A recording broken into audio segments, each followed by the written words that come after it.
நம்ம எல்லாரும் ஒரு 2 நிமிஷம் எழுந்திரிச்சு நிற்போம்.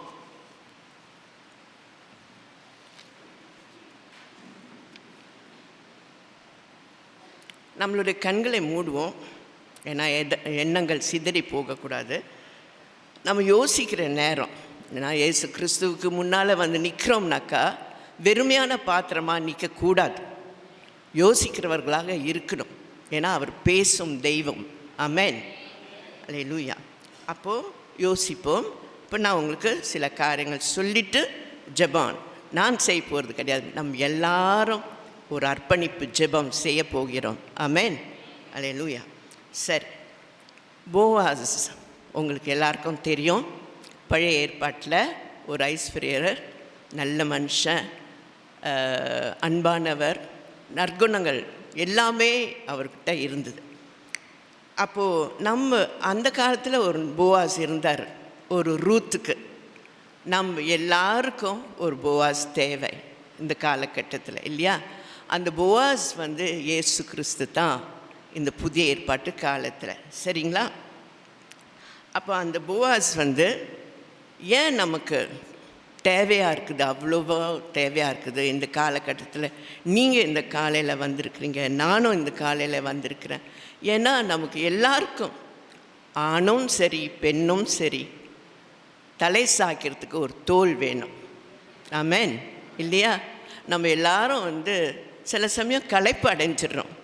அப்போது யாராவது நமக்கு சப்போர்ட்டிவாக இருக்க மாட்டாங்களா அப்படின்னு சொல்லிட்டு நம்ம யோசிக்கிறோம்.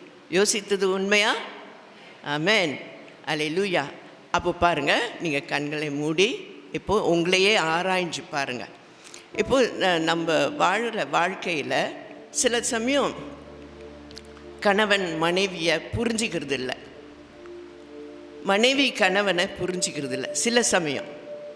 அப்போது ஒரு தனிமை, இல்லைங்களா? அதே போல் பெற்றோர்கள் வந்து பிள்ளைகளை சில சமயம் புரிஞ்சிக்க மாட்டுறாங்க. அதே போல் பிள்ளைகள் வந்து பெற்றோர்களை புரிஞ்சிக்க மாட்டுறாங்க. அந்த சமயத்தில் பெற்றோர்களுக்கு ஒரு தனிமை. நான் இவ்வளோ செய்கிறேன் பிள்ளைகளுக்கு, ஆனால் சொன்னால் கேட்க மாட்டுறாங்க, புரிஞ்சிக்க மாட்டுறாங்க. அதே போல் பிள்ளைகள் வந்து ஏக்கத்தோடு இருக்கும் பொழுது, அப்பா அம்மாவை தேடி போகும் பொழுது அவங்களுக்கு டைம் இல்லை, பிள்ளைங்களுக்கு டைம் கொடுக்கறதுக்கு. அப்போது ஒரு தனிமை பிள்ளைகளுக்கு. அதே போல் பாருங்கள், நம்மளுடைய உற்றோர் உணவினர் சில சமயம் புரிஞ்சிக்க மாட்டாங்க. எங்கே பார்த்தாலும் எந்த சந்தர்ப்ப சூழ்நிலை சில சமயம் புரிஞ்சிக்காமல் பேசுவாங்க. அந்த சமயத்தில் நமக்கு ஐயோ என்ன புரிஞ்சிக்கிறதுக்கு ஒருத்தர் வேணுமே, என்னை நான் சொல்கிறத கேட்குறதுக்கு ஒருத்தர் வேணுமே அப்படின்னு நம்ம நினைக்கும் போது அப்போ தான் அந்த போவாஸ் வெளிப்படுவார். இயேசு கிறிஸ்து ஒருத்தர் இருக்கிறார். அப்போது நீங்களும் நானும் அந்த இயேசு கிறிஸ்துவை எங்கே காண்றது சொல்லுங்கள்? அந்த சிலுவை மரத்தில் தான். இயேசு கிறிஸ்து அந்த சிலுவையில் நமக்காக உயிரை கொடுக்குற வேலையில் அவர் பாதத்தை அடியில் நம்ம போய் நின்று, இயேசுவே உம்முடைய போர்வையை என் மீது மூடுங்கப்பா. அந்த போர்வை என்ன அப்படின்னு நம்ம யோசிக்கிறோம்னா அவருடைய ரத்தம் தான். அவருடைய ரத்தம் தான் நம்ம மேலே அந்த போர்வையாக மூட வேண்டும். சரிங்களா? நான் சரியாக தானே சொல்லிட்டு வரேன்?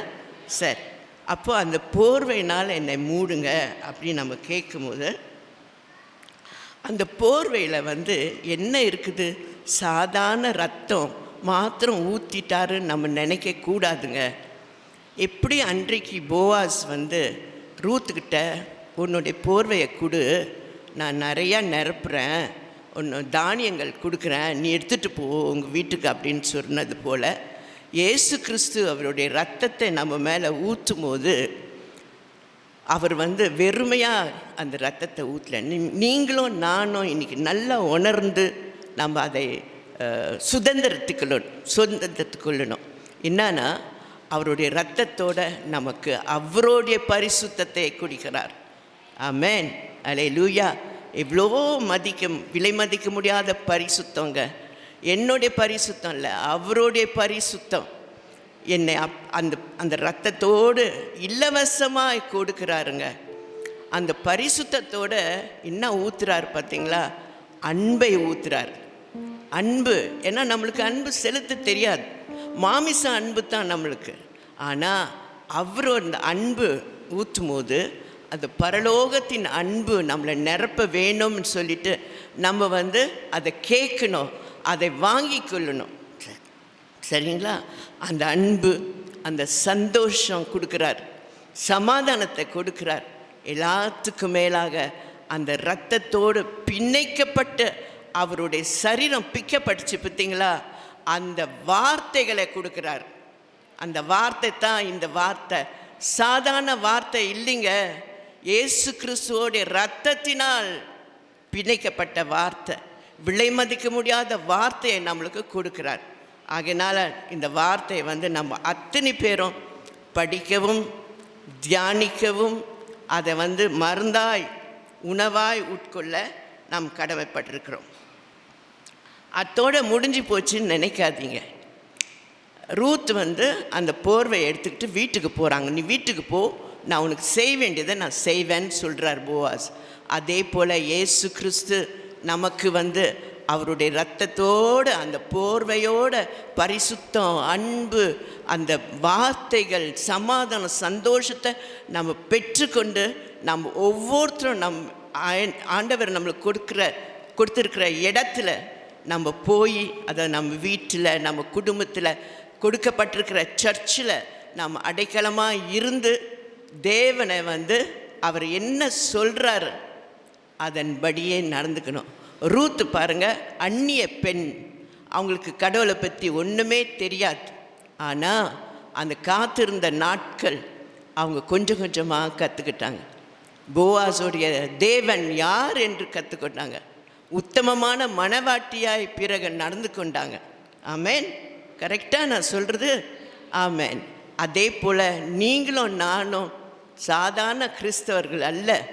ஞாயிற்றுக்கிழமையில் பாஸ்டர் சொல்கிற வார்த்தை மாத்திரம் கேட்டுட்டு போகிறதுக்கு இல்லை. நம்ம கையில் தேவனுடைய வார்த்தை தியானங்கள், அந்த தானியங்கள் கொடுக்கப்பட்டது.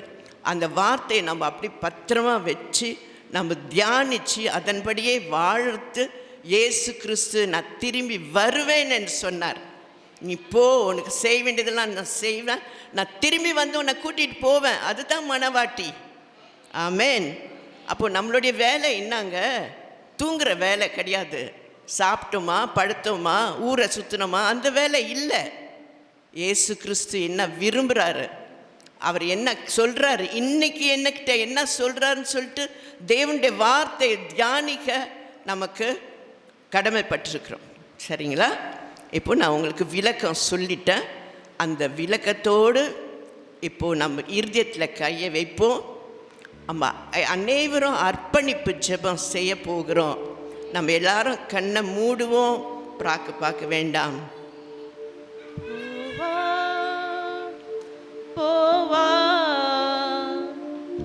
போர்வையால் என்னை மூடுமையா ஏசையா, ஏசையா, உம் அன்பினால் என்னை மூடுமையா. உந்தன் அடிமை நானையா, என்னை காப்பாற்றும் கடமை உமக்கையா. உந்தன் அடிமை நானையா, என்னை காப்பாற்றும் கடமை உமக்கையா. கற்றுத்தாரும் நான் கடைப்பிடிப்பேன், சொல்வதை செய்து முடித்திடுவேன். கற்றுத்தாரும் நான் கடைப்பிடிப்பேன், சொல்வதை செய்து முடித்திடுவேன். போவாஸ், போவாஸ், போர்வையால் என்னை மூடுமையா. ஏசையா, ஏசையா, உம் அன்பினால் என்னை மூடுமையா. ஆமேன். அல்லேலூயா. உந்தன் அடிமை நான் ஐயா, என்னை காப்பாற்றும் கடமை உமக்கு ஐயா. உரிமையோடு கேட்போம். இலவசமாய் கொடுத்த அந்த ஜீவன், அன்கண்டிஷ்னல் லவ்ங்க. அன்கண்டிஷ்னல் லவ் நம் இயேசு கிறிஸ்துவோடைய அன்பு நிபந்தனை இல்லாத ஒரு அன்புங்க. ஆமேன், அல்லேலூயா. நான் உனக்கு என்னுடைய உயிரை உனக்கு தரேன், என்னுடைய ஜீவனை உனக்கு தரேன், என் ரத்தத்தை உனக்கு தரேன், பொழிகிறேன், உன்னுடைய பாவங்கள்லாம் கழுவப்படுவதற்காக நான் ஊற்றுறேன். வேறு நிபந்தனை இல்லை. நீ என் மகள், நீ என் மகன், என்னிடம் வா. அதுதான் சொல்கிறார். நம்ம இயேசு கிறிஸ்துவை தப்பாக புரிஞ்சிட்ருக்குறோம். நிறைய முக்கியமாக வாலிபர்கள்லாம் என்ன சொல்லுவாங்க, இயேசு கிறிஸ்துக்கிட்ட போனால் இது செய்யாத, அது செய்யாத, இப்படி போகணும், அப்படி போகணும்னு அது பிடிக்காமல் இயேசு கிறிஸ்துக்கிட்ட வருதில்லை.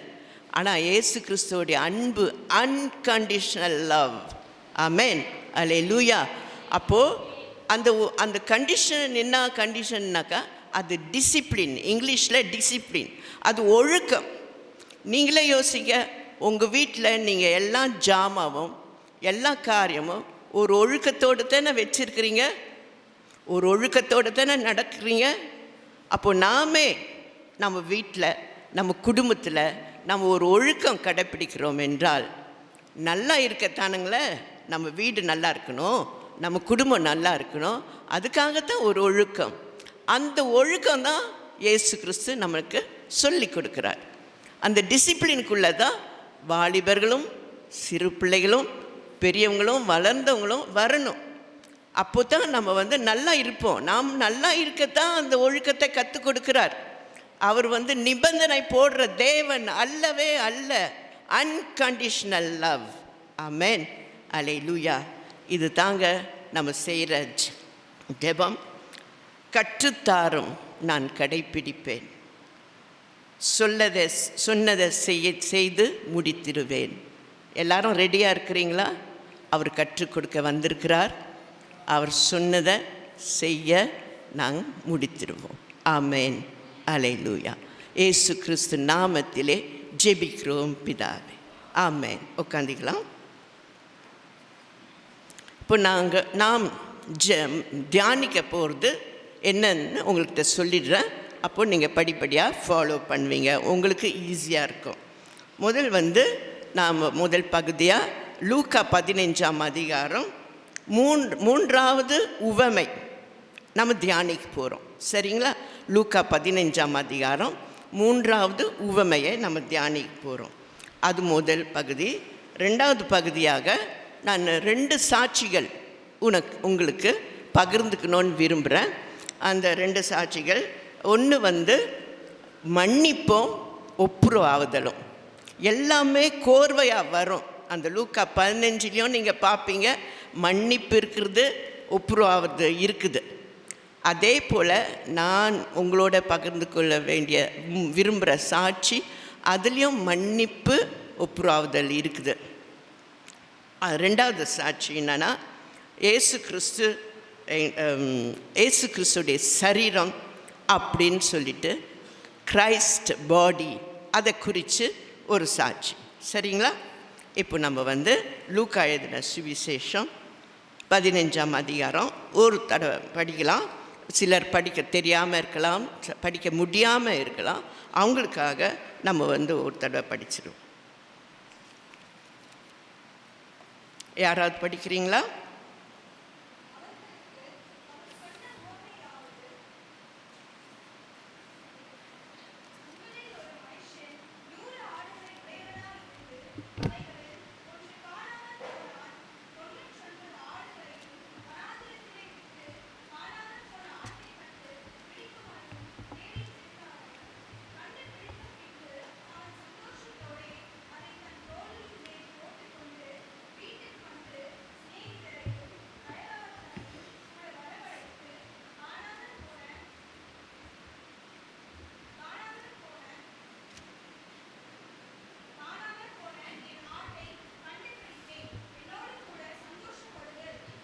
அல்லவா?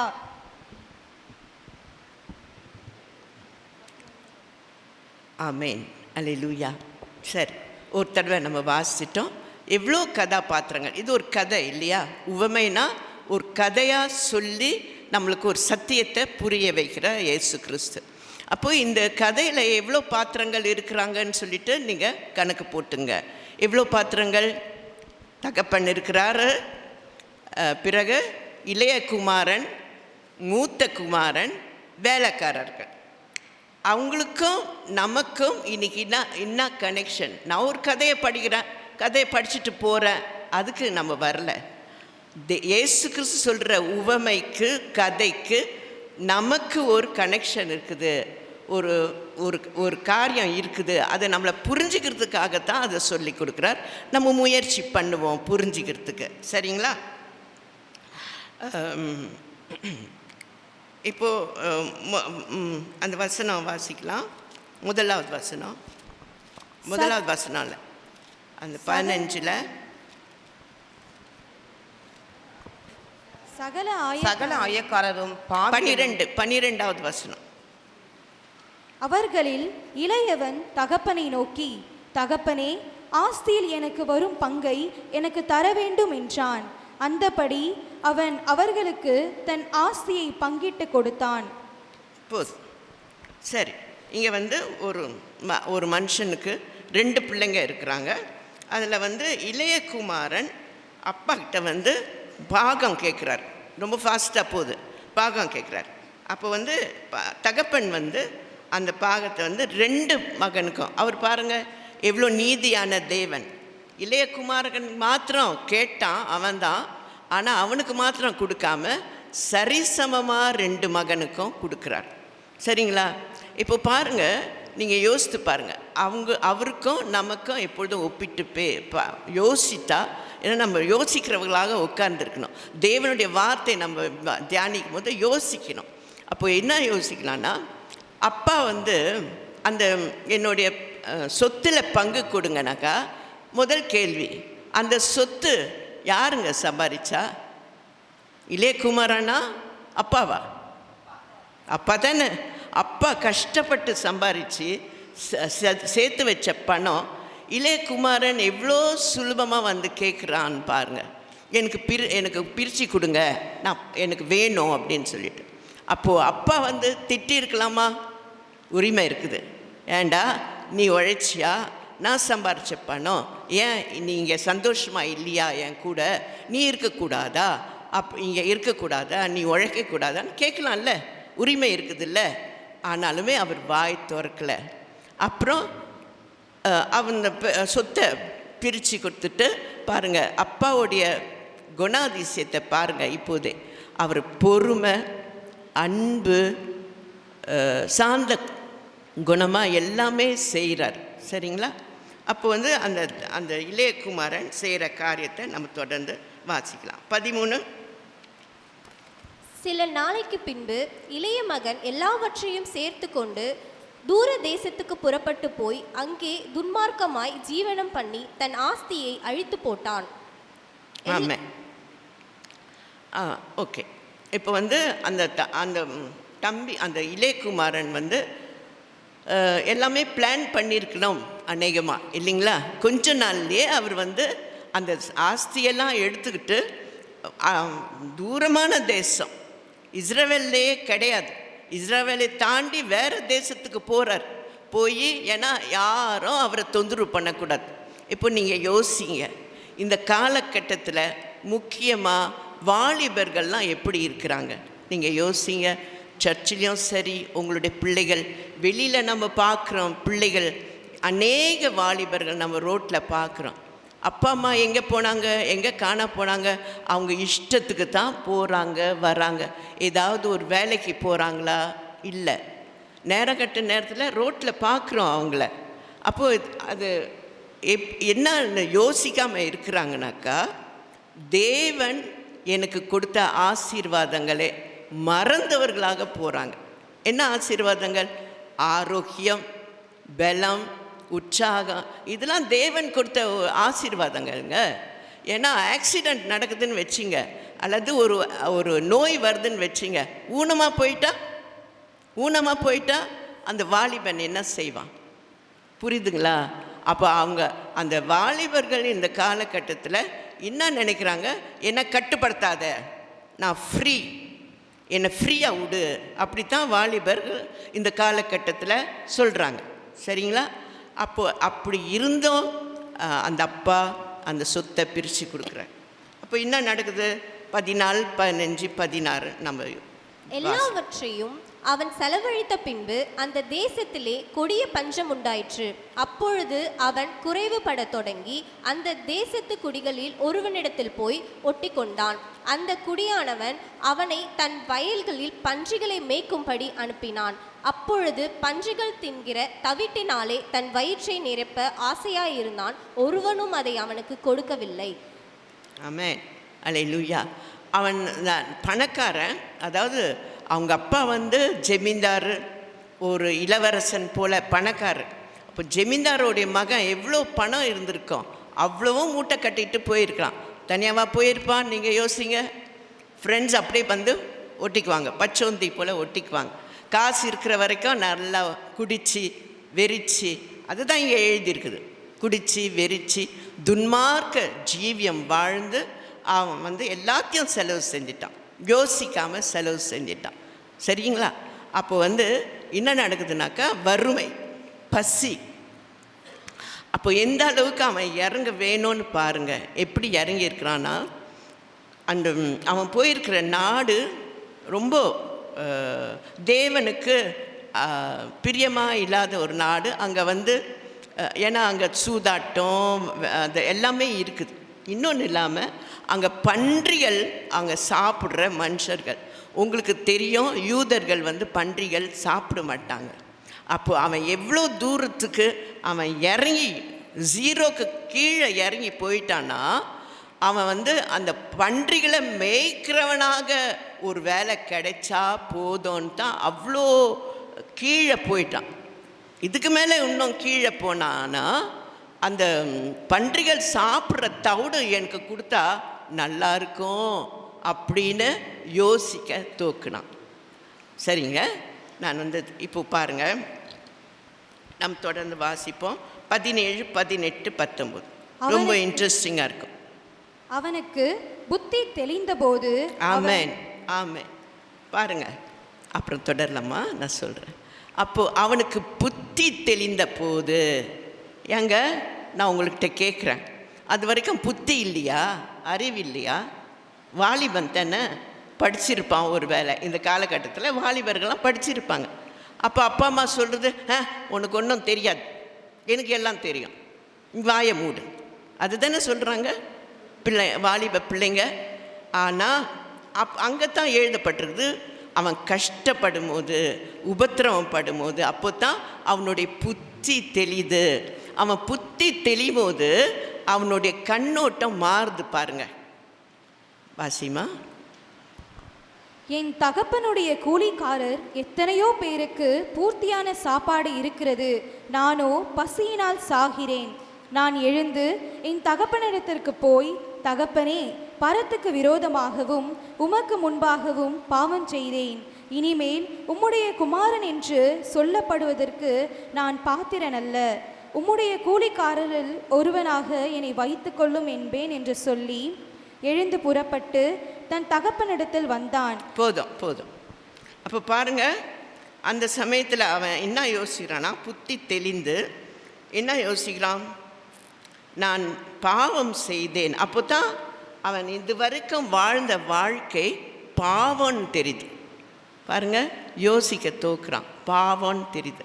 ரெண்டாவது இன்னொரு உணர்வு அவனுக்கு வருதுன்னா, கடவுள் என்ன உணர்வு.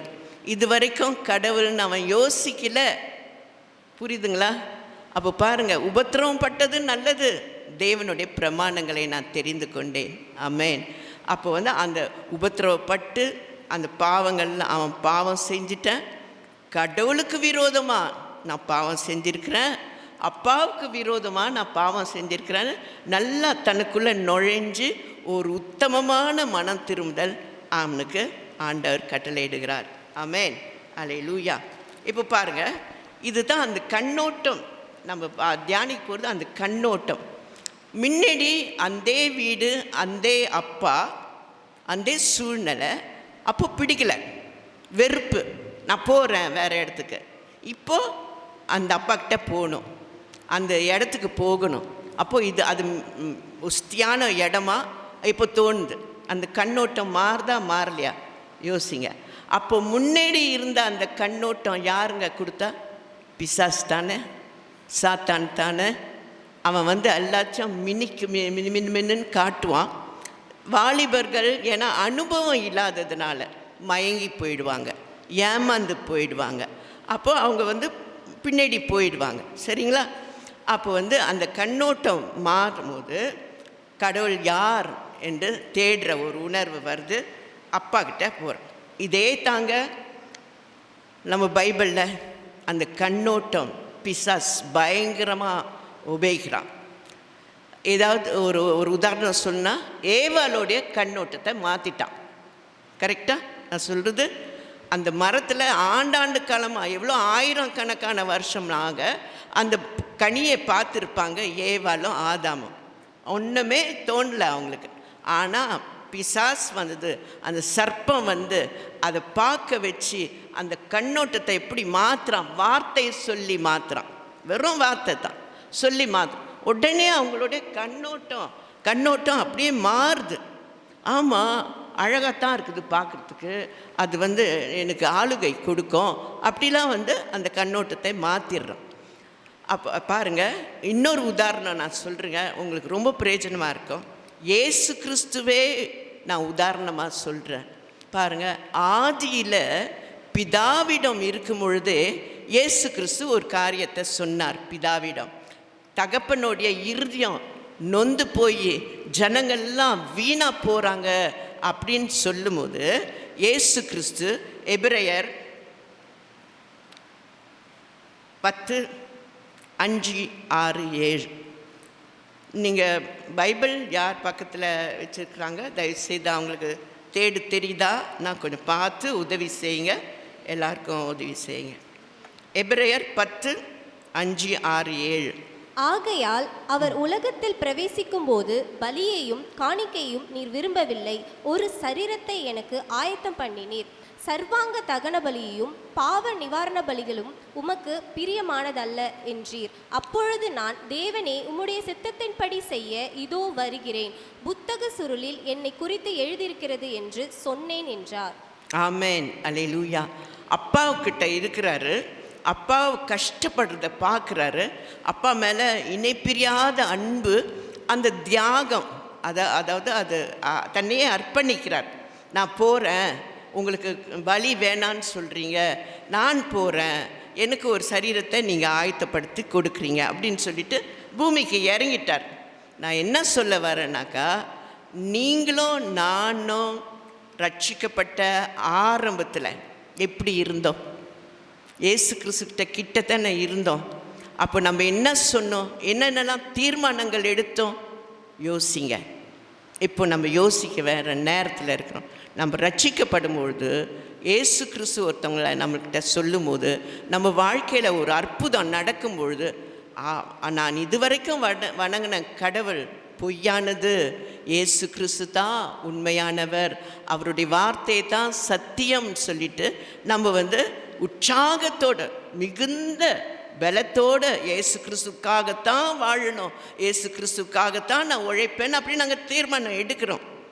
ஆனால் நாள் போக்கில் பாருங்கள், இயேசு கிறிஸ்து இந்த பூமியில் இறங்கிட்ட பிறகு மத்தேயு எழுதின சுவிசேஷத்தை பாருங்கள், வாசிக்கலாம். மத்தேயு 4:8-9.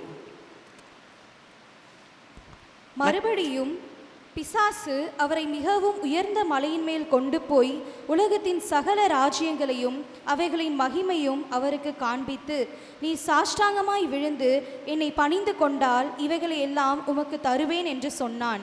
ஆமென், அல்லேலூயா. பாருங்க, அந்த இயேசு கிறிஸ்து அவ்வளோ வைராக்கியமாக தீர்மானம் எடுத்து பிதாவுக்கிட்ட தன்னை அர்ப்பணித்து இறங்கி பூமியில் பிசாசு காத்துன்னு இருக்கிறான். அவன் வந்து சொல்கிறான், இந்த ராஜ்யம்லாம் உனக்கே கொடுப்பேன், நீ வணங்கு அப்படின்னு சொல்கிறான். அப்போது நீங்களும் நானும் ஏமாத்திரம். நம்ம ரட்சிப்பின் ஆரம்பத்திலிருந்து இப்போ நம்மளுடைய வாழ்க்கை, அவர் வாக் வித் ஜீசஸ், இயேசு கிறிஸ்துவோட நடந்து போகிற வாழ்க்கையில் பிசாஸ் எவ்வளோ மாற்றம் எடுத்துகிட்டு வரலாம், சொல்லி கொடுக்கலாம். நம்மளுடைய கண்ணோட்டம் மாறுமா மாறாதா யோசிங்க. சோர்வடைகிறதுக்கு வாய்ப்பு இருக்குது. இயேசு கிறிஸ்துவை விட்டு ஆமாம் நீங்கள் சொல்கிறது கரெக்ட் தான், எதுக்கு இவ்வளோ கஷ்டப்படணும் அப்படியே தளர்ந்து போய் இயேசு கிறிஸ்து காத்திருக்கிறாரு, நீங்களும் நானும் செய்வோமா அப்படின்னு சொல்லிட்டு. அது இல்லாமல் அது நம்ம சோர்வு அடைஞ்சிடும். அதே தான் பிசாஸ் இயேசு கிறிஸ்துக்கிட்ட ட்ரை பண்ணுறான். அப்போ அவரை அவருடைய தீர்மானத்துலேருந்து பிரிக்க பார்க்குறான். நாம் உஷாராக இருக்கணும். ஏன் நான் இப்போ உஷாராக இருக்கணும்னாக்கா, இயேசு கிறிஸ்துடைய வருகை ரொம்ப சமீபம். நம்மளுடைய தலைமுறையில் இருக்கோம் என்று நிறையா பேர் சொல்கிறாங்க. அப்போது நம்மளாம் எடுக்கப்படணுமே, இயேசு கிறிஸ்துவோட எடுக்கப்படணுமே.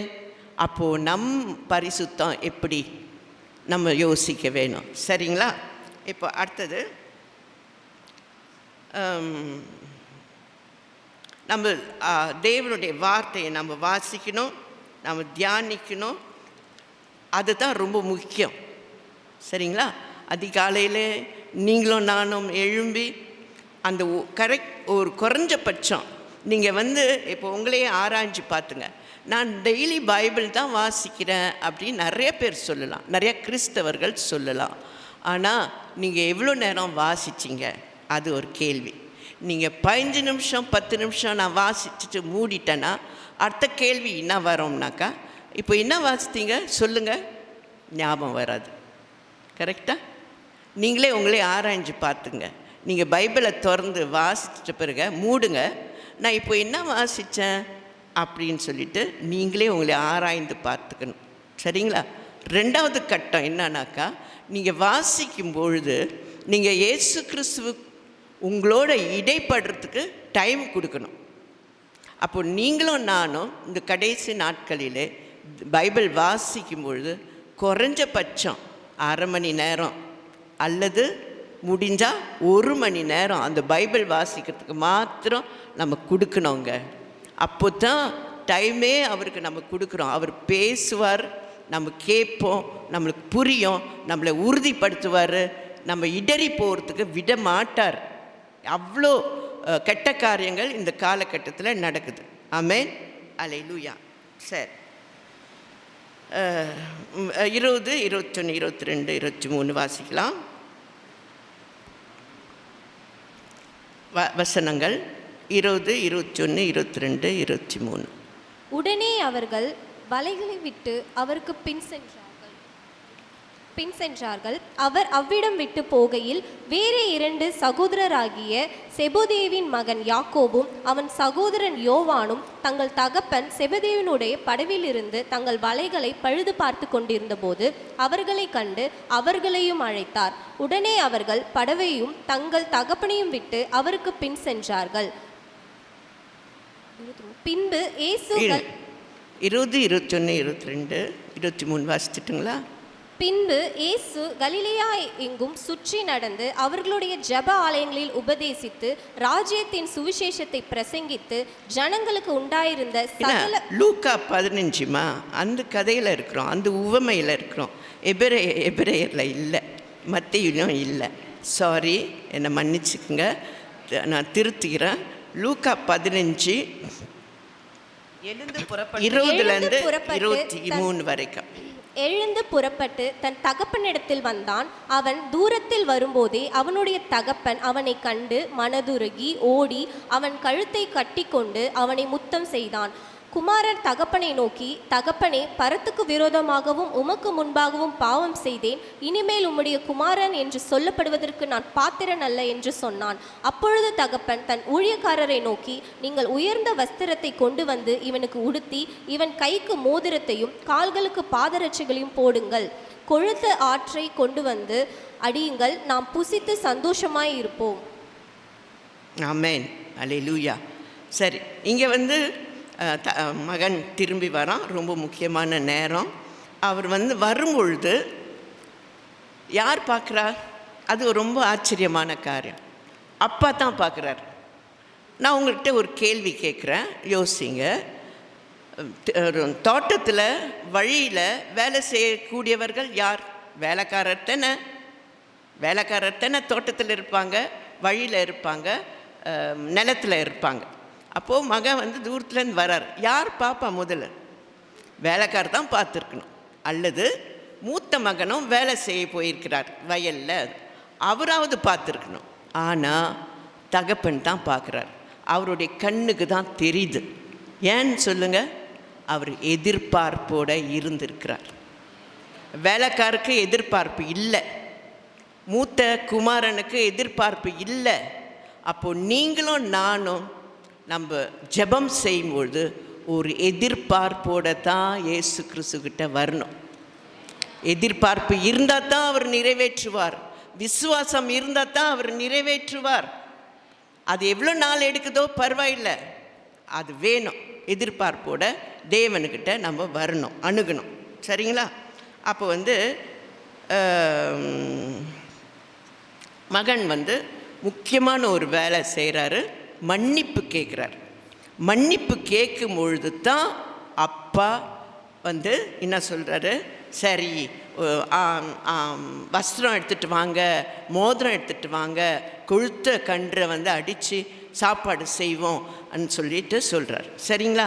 இப்போது நீங்களும் நானும் ஏதோ ஒரு தவறு செஞ்சுருக்கிறோம்னாக்கா முதல் தேவனிடம் மன்னிப்பு கேட்க கற்றுக்கணும். எந்த வயசாக இருந்தாலும், அது மன்னிப்பை பற்றி பிறகு நான் வரேன். எந்த வயசாக இருந்தாலும், எந்த சூழ்நிலை இருந்தாலும். சரிங்களா? ஓகே, சரி. இப்போ நான் தொடர்றேன், சீக்கிரமாக போகிறதுக்கு முயற்சி பண்ணுவோம். 20-21 வாசிச்சிட்டோம் இல்லைங்களா? இப்போ வந்து அடுத்தது லாஸ்ட்டு சீக்வன்ஸ் 24லேருந்து 32 முடிவு. என் குமாரனாகிய இவன் மரித்தான், திரும்பவும் உயிர்த்தான், காணாமற் போனான், திரும்பவும் காணப்பட்டான் என்றான். அப்படியே அவர்கள் சந்தோஷப்பட தொடங்கினார்கள். அவனுடைய மூத்த குமாரன் வயலில் இருந்தான். அவன் திரும்பி வீட்டுக்கு சமீபமாய் வருகிறபோது கீத வாத்தியங்களும் நடன களிப்பையும் கேட்டு ஊழியக்காரரில் ஒருவனை அழைத்து இது என்ன என்று விசாரித்தான். அதற்கு அவன், உம்முடைய சகோதரன் வந்தார், அவர் மறுபடியும் சுகத்துடனே உம்முடைய தகப்பனிடத்தில் வந்து சேர்ந்தபடியினாலே அவருக்காக கொழுத்த கன்றை அடிப்பித்தார் என்றான். அப்பொழுது அவன் கோபம் அடைந்து உள்ளே போக மனதில்லாமல் இருந்தான். தகப்பனோ வெளியே வந்து அவனை வருத்தி அழைத்தான். அவன் தகப்பனுக்கு பிரதியுத்தரமாக, இதோ இத்தனை வருஷ காலமாய் நான் உமக்கு ஊழியம் செய்து ஒரு காலம் உம்முடைய கற்பனையை மீறாதிருந்தும் என் சிநேகிதரோட நான் சந்தோஷமாய் இருக்கும்படி நீர் ஒரு காலம் எனக்கு ஒரு ஆட்டுக்குட்டியாவது கொடுக்கவில்லை.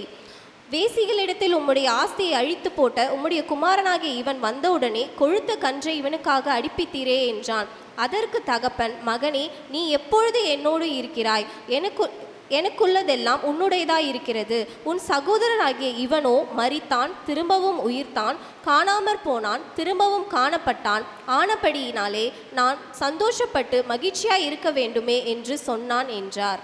ஆமேன், அல்லேலூயா. இது வந்து ரொம்ப முக்கியமானதுங்க. இதுவும் வந்து பாருங்கள், நம்மளுக்கு ஒரு நல்ல பாடம் இருக்குது இந்த பகுதியில்.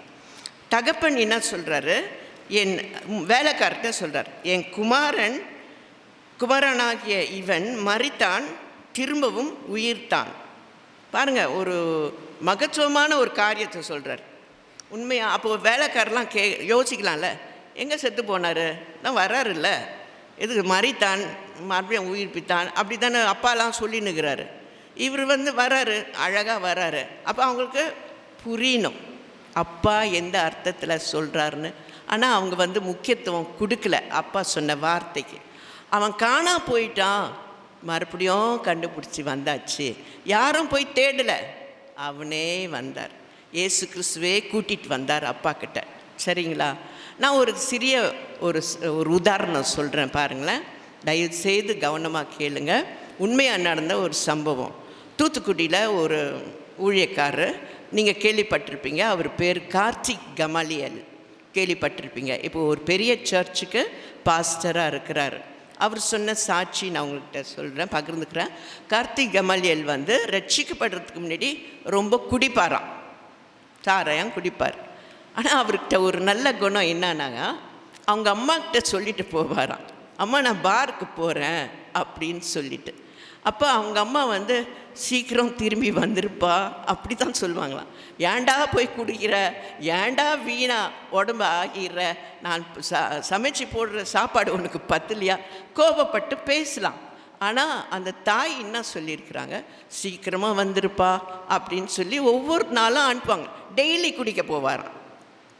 தேவனுடைய கிருபையினால் பல மாதங்களோ வருஷங்களோ எனக்கு சொல்ல தெரியல, அவர் தொடப்பட்டார், இயேசு கிறிஸ்துவினால் ரட்சிக்கப்பட்டார். அப்போது பெரிய சந்தோஷம். அப்போ அவர் என்ன வந்து அம்மாக்கிட்ட சொல்கிறார், அம்மா நான் இயேசு கிறிஸ்துவை கண்டுக்கிட்டேன், இப்போ இனிமேல் சாராயம் என் பக்கமே இல்லை, நான் மறந்துட்டேம்மா.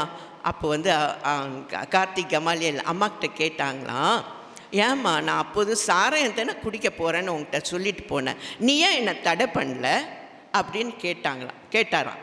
அப்போ அவங்க சொன்னாங்களாம், நான் சொன்னனாலும் நீ கேட்க மாட்டேன், என்கிட்ட பொய் சொல்லிட்டு போவேன், தோக்குவேன்.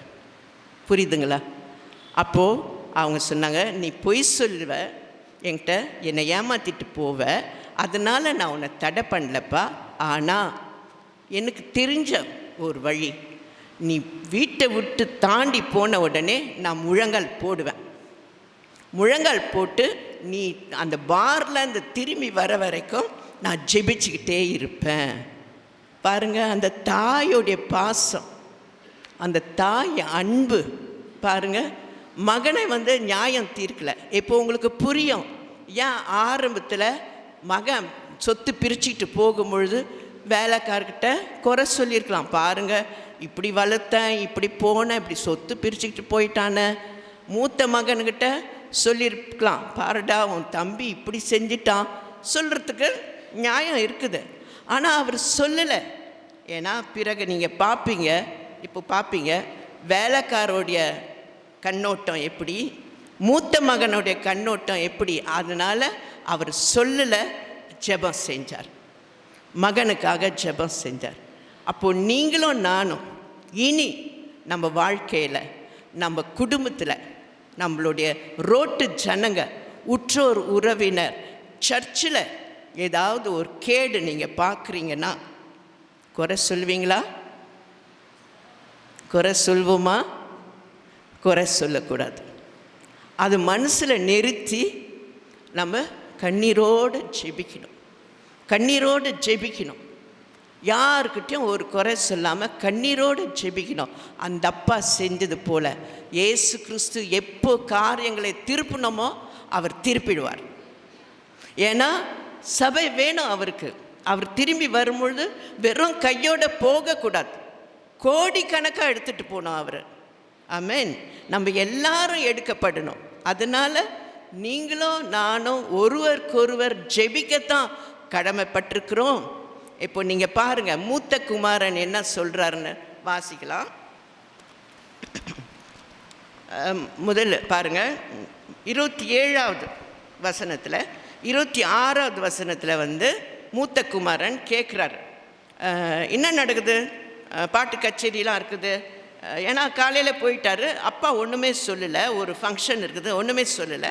திரும்பி வரும்போது பாட்டு கச்சேரி, சாப்பாடு வாசனைலாம், பிரியாணி வாசனைலாம் அடிக்குது. என்னது அப்பா நம்மள்கிட்ட ஒன்றுமே சொல்லலை, என்ன நடக்குது எனக்கு தெரியாமன்ட்டான். வேலைக்காரை கூப்பிட்டு விசாரிக்கிறார். அப்போ வேலைக்காரர் என்ன சொல்கிறாங்க பாருங்கள், 27வது வசனம்.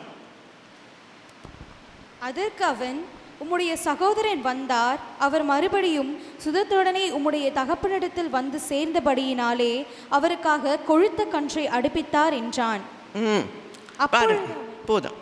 27வது வசனம் பாருங்க. வேலைக்காரர் சொல்றது, அப்பா என்ன சொன்னார், என் மகன் செத்துட்டான், உயிர் பித்து வந்திருக்கிறான், என் மகன் காணா போயிட்டான், அவன் மறுபடியும் கண்டுபிடிச்சாச்சு வந்திருக்கிறான். அதுதானே இவங்க சொல்லணும், வேலைக்காரர் அது தானே சொல்லணும். ஆனால் பாருங்கள் அவங்க எப்படி ரிசீவ் பண்ணுறாங்க.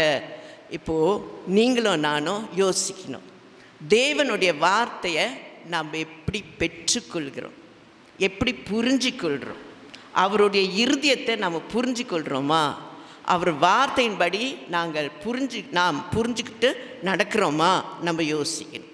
சரிங்களா? அப்போ அவங்களுக்கு புரிஞ்சுது, தெரிஞ்சுது, உன்னுடைய தம்பி வந்துட்டார், கொழுத்து கன்றுகளை அடிக்க சொன்னார், அவனா ஆரோக்கியத்தோடு வந்துட்டார், அவ்வளோதான். அவருடைய கமெண்ட். அப்புறம் இப்போ பாருங்கள், மூத்த குமாரன் சொல்கிறது. அப்போ வெளியவே நிற்கிறாரு. அப்பா போய் கூட்டிகிட்டு வர்றாரு மகனை, போய் கூப்பிட்றாரு, வாப்பா தம்பி வந்துட்டான். அப்போ அப்பா என்ன சொல்கிறாரு? வாப்பான்னு கூப்பிடும்போது அவர் 30வது வசனத்தில் என்ன சொல்கிறார்? வேசிகளிடத்தில் உம்முடைய ஆஸ்தியை அழித்து போட்ட உம்முடைய குமாரனாகிய இவன் வந்தவுடனே கொழுத்த கன்று இவனுக்காக அடிப்பித்தீரே என்றான். லூக்கா 15:30. மறுபடியும் வாசிங்க. வேசிகளிடத்தில் உம்முடைய ஆஸ்தியை அழித்து போட்ட உம்முடைய குமாரனாகிய இவன் வந்தவுடனே கொழுத்த கன்று இவனுக்காக அடிப்பித்தீரே என்றான். ஆமென். பாருங்க, சொந்த அண்ணன், ஒரே ரத்தம், தம்பி போயிட்டான். அவர் என்ன மாதிரி நியாயம் தீர்க்கிறாரு? இதுதான் ஜட்ஜ்மெண்ட். Self righteousness, சுயநீதி. நான் நல்லவன், நான் பரிசுத்தமானவன், நான். அப்போது நம்ம அத்தனை பேரும் இங்கே சர்ச்சில் உட்காந்து என்னையும் சேர்த்து தாங்க சொல்கிறேன். நம்ம சுயநீதியில் இருக்கலாம். நான் பரிசுத்தம், நான் ரட்சிக்கப்பட்டிருக்கிறேன், நான் மூழ்கி ஞானஸ்நானம் எடுத்துட்டேன், நான் சர்ச்சுக்கு வரேன், மற்றவங்கள குறை சொல்கிறது. செய்கிறோமா இல்லையா? யோசிக்கணும். சரிங்களா?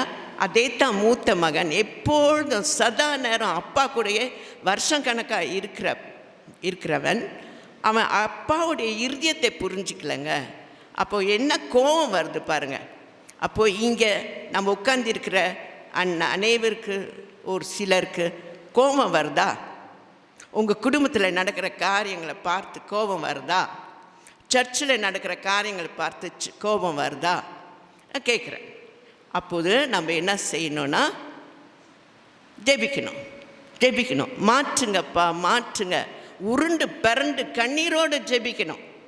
ஆண்டவர் மாற்றுவார். அதுதான் காத்துட்டு இருக்கிறார். எதுக்கு ரட்சிப்பு கொடுத்துருக்கிறார் நம்மளுக்கு? புரியுதுங்களா? சரி. இப்போ அந்த ஆனாலுமே தகப்பன் எப்படி இளைய குமாரனை நேசித்தாரோ அதே போல் மூத்த குமாரனையும் நேசிக்கிறார். போடா, ஒன்றுமே புரிஞ்சிக்க மாட்டேன் நீன்னு சொல்லாமல் 32வது வசனம், கடைசி வசனம். உன் சகோதரனாகிய இவனோ மரித்தான், திரும்பவும் உயிர்த்தான், காணாமற் போனான், திரும்பவும் காணப்பட்டான். ஆனபடியினாலே நாம் சந்தோஷப்பட்டு மகிழ்ச்சியாய் இருக்க வேண்டுமே என்று சொன்னான் என்றார். ஆமென். அல்லேலூயா. சரிங்களா? அப்போ மறுபடியும் அதே வார்த்தை சொல்கிறார். இப்போ பாருங்கள், அந்த அப்பா யார்? கடவுளுடைய நிழலோட்டம் தான், தேவன் தான் அவர். அந்த அப்பா, அந்த தேவன் எப்பொழுதும் தன் வார்த்தையில் மாறாதவராக இருக்கிறார். ஏதாவது மாற்றி பேசுகிறாரா? நம்மளை போல் நேற்று சொல்லிவிட்டு இல்லை நான் அப்படி சொல்லலை, இப்படி தான் சொன்னேன்னு சொல்லிட்டு மாற்றுறாரா பேச்சை? இல்லை. வேலைக்காரர்கிட்டையும் அந்த வார்த்தை, மூத்த மகன்கிட்டையும் அந்த வார்த்தை. அப்போது நம் தேவன் நேற்றும் இன்றும் நாளையும் மாறாதவர். அவர் வார்த்தையிலே உண்மை உள்ளவர். நம்ம தான் நல்லா புரிஞ்சிக்கணும் அவரே. ஆமென். அல்லேலூயா. இப்போ இந்த காலகட்டத்தில் அந்த வேலைக்காரர் யாராக இருக்க முடியும் சர்ச்சில்னு நான் உங்களுக்கு ஒன்று காட்டி கொடுக்குறேன். யோவான் எழுதின சுவிசேஷம் 6ஆம் அதிகாரம் 26வது வசனம். அந்த வேலைக்காரர் சர்ச்சில், இப்போ நம்மளை பற்றி நான் பேசுவேன். சர்ச்சில் யாராக இருக்க முடியும்? நீங்கள் பாருங்கள், யோவான் 6ஆம் அதிகாரம் 26வது வசனம். இயேசு அவர்களுக்கு பிரதியுத்தரமாக, நீங்கள் அற்புதங்களை கண்டதினால் அல்ல, நீங்கள் அப்பம் புசித்து திருப்தியானதினாலேயே என்னை தேடுகிறீர்கள் என்று மெய்யாகவே உங்களுக்கு சொல்லுகிறேன். ஆமாம், அவங்களாம் விசுவாசிக்கு தான் இயேசுவை கண்டு கொண்டாங்க. கரெக்டாக? அப்போ தேடிட்டு வராங்க இயேசுவை. ஆனால் இயேசு கிறிஸ்து நல்லா அவங்கள ஆராய்ச்சி பார்த்துட்டார். என்ன சொல்கிறாரு? நீங்கள் அற்புதத்துக்கும் வரல, நீங்கள் சாப்பிட்டதுக்கு. அவர் அப்பத்தை பெருக செய்து கொடுத்தாரு இல்லையா, முந்தின நாள் டிஸ்ட்ரிபியூட் பண்ணார, அதுக்காக வரீங்களா? ஆனால் தேவனுடைய ராஜ்யத்தை தேடுங்க அப்படின்னு. அப்போது அந்த ஆரம்ப விசுவாசிகள் சர்ச்சில் வரும்பொழுது அவங்க ஒரு அற்புதத்துக்கு வந்திருப்பாங்க, ஒரு விடுதலைக்கு வந்திருப்பாங்க. அதுதான் அப்படி தான் இயேசு கிறிஸ்து அறிமுகம் ஆவார். ஆனால் அதோட ஆரம்ப விசுவாசியை விட்டுடக்கூடாது. சர்ச்சில் இருக்கிற மூப்பர்கள் அவர்களை அழகாக நேர்த்தியாக அவர்கிட்ட பேசி இயேசு கிறிஸ்துக்கிட்ட வந்து நிறுத்த கடமைப்பட்டிருக்கிறோம். ஆமென், ஆமென், அல்லேலூயா. இப்போ மூப்பர்களும் காட்டி கொடுக்குறேன். இது நான் சொல்ல, இயேசு கிறிஸ்து தான் சொல்கிறார். சரி, மூத்த மகனின் மூப்பர் லூக்கா 9 54, 55, 56. அவருடைய சீஷராகிய யாக்கோபும் யோவானும் அதை கண்டபோது, ஆண்டவரே, எலியா செய்தது போல வானத்திலிருந்து அக்கினி இறங்கி இவர்களை அழிக்கும்படி நாங்கள் கட்டளையிட உமக்கு சித்தமா என்று கேட்டார்கள். அவர் திரும்பி பார்த்து, நீங்கள் இன்ன ஆவி உள்ளவர்கள் என்பதை அறியீர்கள் என்று அதட்டி, மனுஷகுமாரன் மனுஷனுடைய ஜீவனை அழிக்கிறதற்காக அல்ல, ரட்சிப்பதற்காகவே வந்தார் என்றார். அதற்கு பின்பு அவர்கள் வேறொரு கிராமத்திற்கு போனார்கள். ஸ்தோத்திரம். புரியுதுங்களா? சீஷர்கள், அப்போஸ்தலர்கள் 3 வருஷம் இருக்கிறாங்க இயேசு கிறிஸ்துவோட. அவரோட உட்கார்றாங்க, பேசுகிறாங்க, சாப்பிட்றாங்க, தூங்குறாங்க, அவர் செய்கிற அற்புதங்கள்லாம் பார்க்குறாங்க. ஆனால் அந்த சமாரியா பட்டணத்தை கடந்து போகும்பொழுது அவங்க என்ன சொல்கிறாங்க? இதை அழிச்சிடும், அக்கினியை நான் இறக்குறேன். யார் கொடுத்தாங்க அந்த பவர்? இயேசு கிறிஸ்து தான் அந்த அதிகாரத்தை கொடுத்தாரு, அந்த பவரை கொடுத்தாரு. ஆனால் தவறாக பயன்படுத்துகிறாங்க. அப்போது இயேசு கிறிஸ்து கடிந்து கொள்கிறார். உங்களுக்குள்ளே என்ன ஆவி இருக்குதுன்னு சொல்லிட்டு ஆராய்ந்து பாருங்கள். இப்போது நீங்களும் நானும் நம்ம ஒவ்வொரு நாளும் நம்மை ஆராய்ந்து பார்க்க கடமைப்பட்டிருக்கிறோம். புரியுதுங்களா? பிசாசு பயங்கரமாக வஞ்சித்துடுவான் இல்லையா? பேதுரு என்ன சொல்கிறாரு ஏசு கிறிஸ்துக்கிட்ட? வேணா நீங்கள் போய் சாவு வேண்டாம், அன்பு நிமித்தம் சொல்கிறாராம். அதுபோல் உங்களையும் என்னையும் பிசாசு ஒரே சுருட்டி வாயில் போட்டுக்குவான். அதனால தான் விழிப்பாக இருக்கணும் இந்த கடைசி காலத்தில். இந்த லூக்கா 15 தியானம் உங்களுக்கு எல்லாருக்கும் பிரயோஜனமாக இருந்திருக்கும் நான் நம்புகிறேன். இப்போது 2 சாட்சிகள் நான் சொல்கிறேன். எப்படின்னா, இந்த மே மாதத்தில் நான் ஒரு புஸ்தகம் படிக்கிறதுக்கு எனக்கு தேவன் இரக்கத்தை பாராட்டினார். அது ஒரு சிஸ்டர், அவங்க ரோமன் கத்தோலிக் கன்னியஸ்திரீ, அவங்க பேர் ஆஞ்சலிகா. நீங்கள் ஒருவேளை அவங்கள பற்றி கேள்விப்பட்டிருக்கலாம். அவங்க ரோமன் கத்தோலிக்லேருந்து வெளியே எடுக்கப்பட்டு 3 சகோதரிமார்களாக வெளியே வந்தாங்க. வெளியே வந்துட்டு ஆண்டவர் அவங்கள்ட்ட பேசுகிறாரு. 40 நாள் உபவாசம் இருந்து இயேசு கிறிஸ்து அவரோட பேசியிருக்கிறாரு. இனிமேல் என்ன செய்ய வேணும் அப்படின்னு சொல்லிட்டு. அப்போ தான் அவங்க ஒவ்வொரு சர்ச்சாக புறப்பட்டு பாண்டிச்சேரியிலையும் தமிழ்நாட்டிலையும் போய், யாருக்கு ஞாபகம் இருக்குதுன்னு எனக்கு தெரியல, ஒரு 20-25 வருஷம் இருக்கலாம், அவங்க அதை செஞ்சாங்க.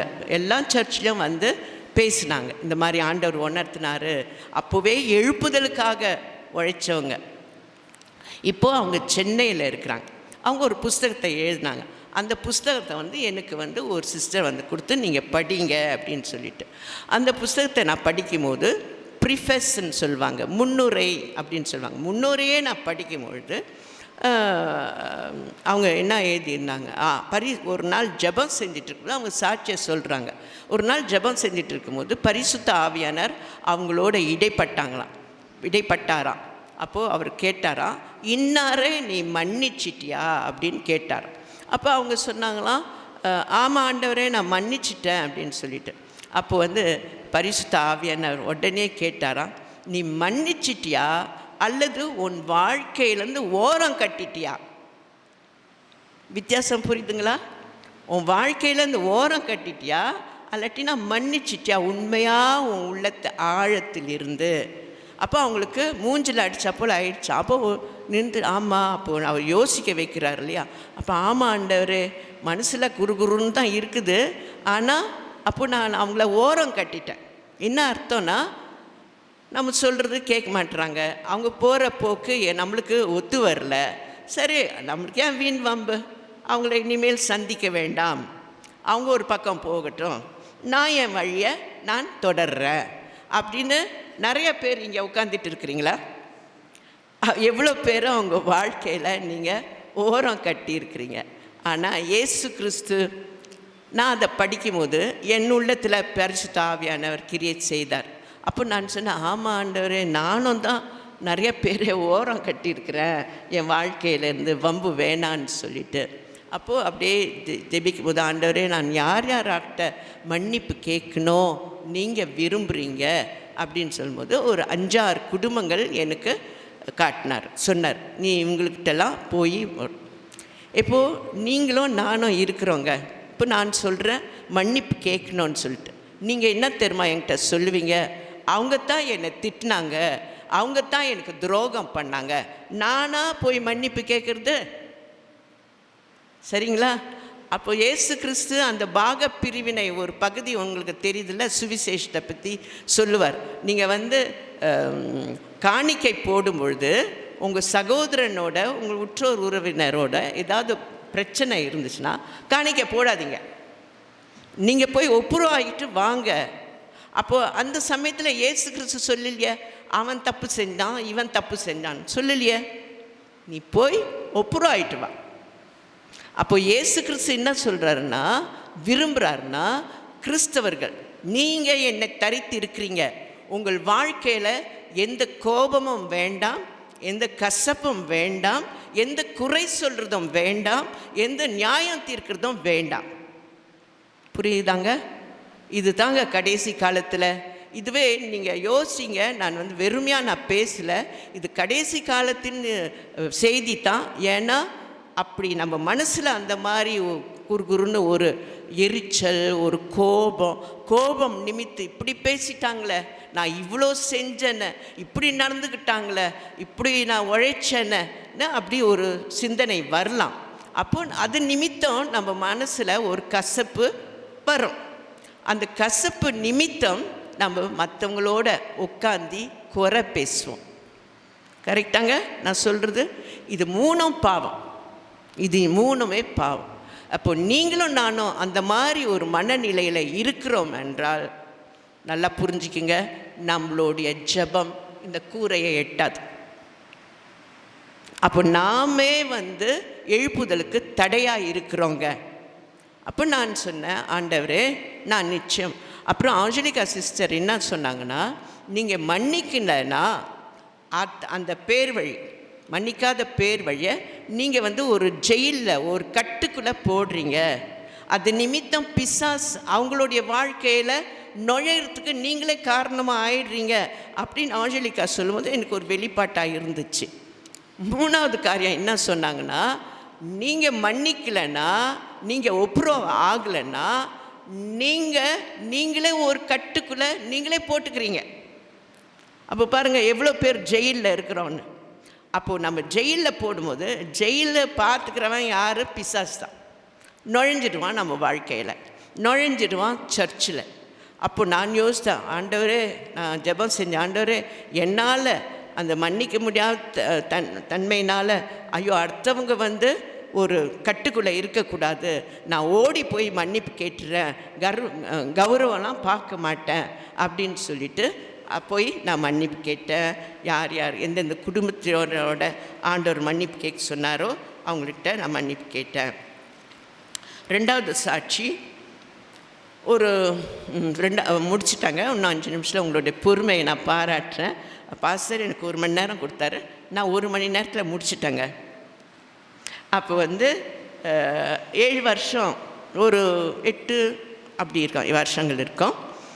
நான் ஒரு ஜெபக்கூட்டத்துக்கு போயிருந்தேன். இதுவும் உங்களையும் என்னையும் நிறையா யோசிக்க வைக்கிற ஒரு காரியம்தான் அந்த சாட்சி. ஜெபக்கூட்டத்துக்கு போயிருந்தேன். அங்கே அதை நடத்துகிறவங்க அந்த ரெஸ்பான்சிபிள் அந்த பிரதர் ரெஜிஸ்டர் வச்சுக்கிட்டு பேர் எழுத சொன்னார். அப்புறம் ஃபோன் நம்பரு, எந்த சர்ச்சுக்கு போகிறீங்க அப்படின்னு சொன்னார். அப்போ நான் சொன்னேன், அந்த பேர் ஃபோன் நம்பர்லாம் எழுதிட்டு நான் சொன்னேன், பிரதர் உங்கள்கிட்ட நான் உண்மையை சொல்லணும், நான் எந்த சர்ச்சுக்கும் போகல, நான் போய் சொல்ல விரும்பலை அப்படின்னு நான் சொன்னேன். அப்போ அவர் சொன்னார், நான் அப்போது ஜெபத்தில் அட்டென்ட் பண்ணலாமா அப்படின்னு நான் கேட்டேன். அப்போ அவர் சொன்னார், ஒன்றும் பிரச்சனை இல்லை சிஸ்டர், நீங்கள் அந்த இடத்த பிளாங்காக விட்டுருங்க, நீங்கள் போய் ஜெபத்தில் அட்டென்ட் பண்ணுங்க அப்படின்னு சொல்லிவிட்டு என்கிட்ட சொல்லிட்டார். அப்போது நான் மனசில் ஆனால் ரொம்ப துக்கத்தோடு அப்படியே நடந்து வரேன். ஒரு இடம் உட்காரத்துக்காக நான் தேடிக்கிட்டு வரேன். அப்போது பரிசுத்த ஆவியானவர் இடைப்பட்டாருங்க. அவர் ஒரு மெல்லிய குரல் கேட்டுச்சு. அப்போ நான் ஜெபிச்சுக்கிட்டே வரேன், ஆண்டவரே நான் எந்த சர்ச்சுக்கு போவேன் அப்படின்னு சொல்லிட்டு. அப்போது அவர் பதில் கொடுப்பார். நான் யோசித்தேன், ஆனால் அவருடைய லெவலுக்கு தான் எப்பொழுதும் நம்மளை தூக்க பார்க்குறாரு. நம்மளுடைய சிந்தனைலாம் ரொம்ப மட்டமான சிந்தனை, தர ஓட்டமாக இருக்கும். ஆனால் அவர் கொடுக்குற பதில் மேலான பதில். ஒரே ஒரு வார்த்தை கேட்டுச்சுங்க இங்கிலீஷில், கிரைஸ்ட் பாடி, இயேசு கிறிஸ்து சரீரம். நான் கேட்டது எந்த சர்ச்சுக்கு போவேன்னு, அவர் சொல்கிறது இயேசு கிறிஸ்து சரீரம். நீயே புரிஞ்சிக்க அப்படின்னு விட்டார். நீங்கள் என்ன புரிஞ்சுக்கிறீங்க? இயேசு கிறிஸ்துவோடைய வருகை சமீபமாக இருக்குது. நீங்களும் நானும் நல்லா புரிஞ்சுக்கணுங்க. நம்ம இயேசு கிறிஸ்துவை ஏமாற்ற முடியாது. நமக்குள்ளே பொய் இருக்கக்கூடாது, மாயை இருக்கக்கூடாது, வஞ்சகம் இருக்கக்கூடாது. உதத்தில் ஒரு வார்த்தை, உள்ளத்தில் ஒரு வார்த்தை, எதிர பேசும்போது பிரதர் சிஸ்டர்னு பேசுகிற ஒரு வார்த்தை, வீட்டுக்குள்ளே போயிட்ட பிறகு அந்த பேர் வழியை பற்றி நம்ம மட்டமாக பேசுறது கரெக்டாக உள்ளதா? சரி, இது இயேசு கிறிஸ்துவை நம்ம ஏமாற்றவே முடியாதுங்க. அப்போ நம்ம என்ன செய்யணும்னா, அவர் இந்த சபை அப்படியே எடுக்கப்படும், அந்த சபை அப்படியே எடுக்கப்படும். எவ்வளோ பேர் உள்ள சபைகள் இருக்குது பாண்டிச்சேரியில். எல்லா சபைகளும் எடுக்கப்படுமா? யோசிங்க, நம்ம யோசிக்கணும். அவர் என்ன சொல்கிறாரு? இயேசு கிறிஸ்துடைய சரீரம் நான் தேடுறேன் அப்படின்னா, அவர் தலையாக இருக்கும்போது அவருடைய ஆவியை கொண்டவர்களாக இருக்கும்பொழுது தான் நம்ம எடுக்கப்பட முடியும். ஆமென், அல்லேலூயா. தன்னங்களை வணங்குவோமா? முடிச்சாச்சு, நம்ம அர்ப்பணிப்போம். பரலோகத்தில் இருக்கிற எங்கள் அன்பு நிறைந்த பிதாவே, உம்மை ஸ்தோத்தரிக்கிறோம் ராஜா. தகப்பனே, நீர் விரும்பி இந்த வார்த்தைகளை சொல்லியிருக்கிறீர். நாங்கள் ஆண்டவரை காத்தோட ராஜா இந்த வார்த்தைகளை விட்டுவிடக்கூடாது. எங்கள் நெஞ்சிலை நிறுத்தி ஆண்டவரே, போவாசே ஆண்டவரே, உமது போர்வையில் எங்களுக்கு இந்த தானியங்கள் போட்டிருக்கிறீங்கப்பா.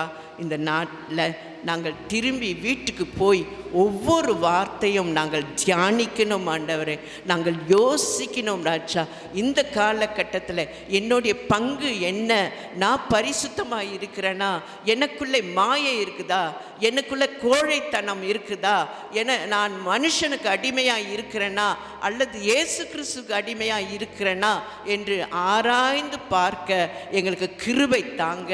உமது அன்பினால் எங்களை நிரப்புங்க ஆண்டவரே. நாங்கள் யாரையும் ஏன் நியாயம் தீர்க்கக்கூடாது இனிமேல்.